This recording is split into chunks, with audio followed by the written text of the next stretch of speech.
For much of the pandemic, record low mortgage rates have fueled a surge in home buying, but that is starting to change. We've got mortgage rates steadily climbing the past couple of weeks, right along with long-term bond yields. And according to Freddie Mac, the average rate on a 30-year fixed mortgage is now 3.09%.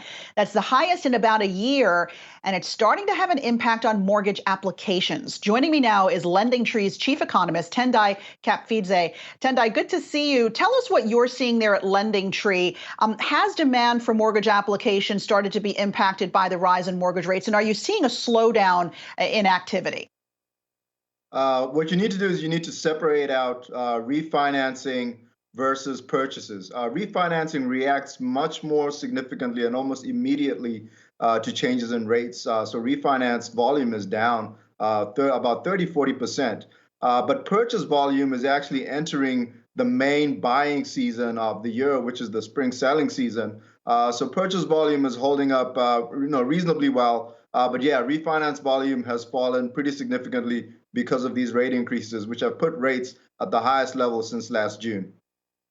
You bring up a good point because this is traditionally a very busy time for the housing market, right? It's going to be springtime, spring buying. Do you think that these mortgage rates, these higher mortgage rates, are going to dent that season for home buyers? I don't think so at all on the home buying side. The challenges in the home buying market are actually more to do with inventory than to do with rates. These rates are still very supportive of home purchases. If you look over the past 10 years, it's still lower than 95% of the time. Over the past 30–40 years, it's lower than 99% of the time. So the rates are very favorable for home buying. But the challenge in the home buying market right now is inventory.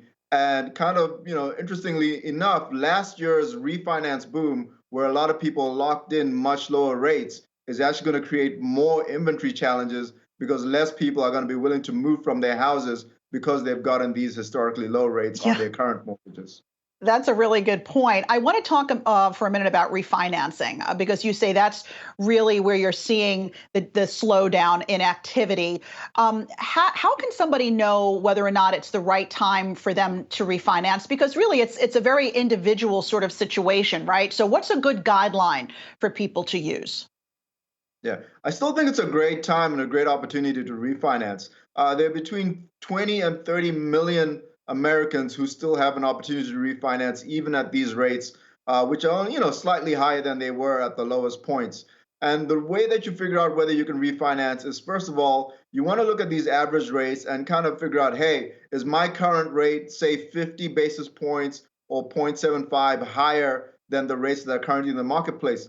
But when you look at the average rate, like the Freddie Mac rate, remember it's the average. So half of the rates in the marketplace, let's say, are going to be lower than that. So the best way for you to really figure out your own individual situation is to go and use a mortgage calculator and figure out what are your potential savings, what your fees might be, and then ultimately talk to a mortgage lender and get to the real nitty-gritty of your particular situation.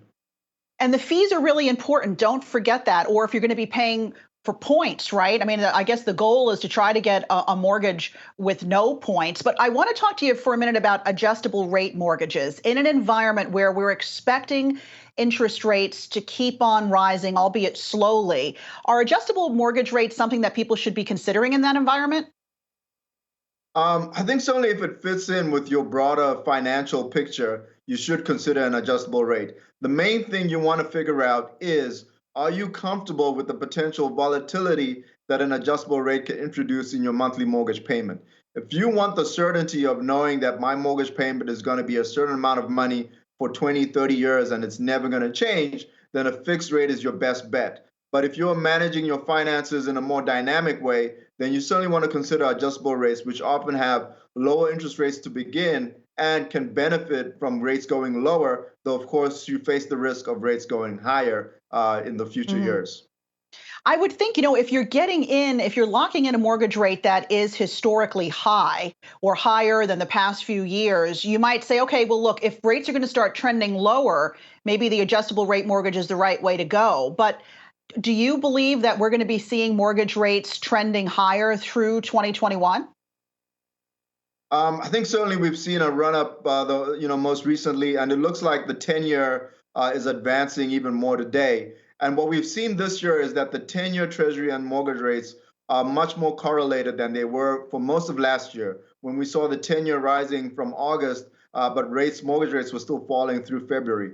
So what I would say for the average consumer out there, person considering a mortgage, is don't get into this game of trying to figure out where rates are going to be. Look at the market as it is today, as it's presented to you. Figure out if you can benefit today from a refinance and take action if you need to. I think it's folly to try and figure out, well, I'm going to wait for rates to go lower, or I'm concerned about rates going higher. Just participate in the market as it's presented to you, because you can get into a lot of trouble trying to game out where rates are going to be. All right, sound advice there. Lending Tree Chief Economist Tendayi Kapfidze, thanks so much.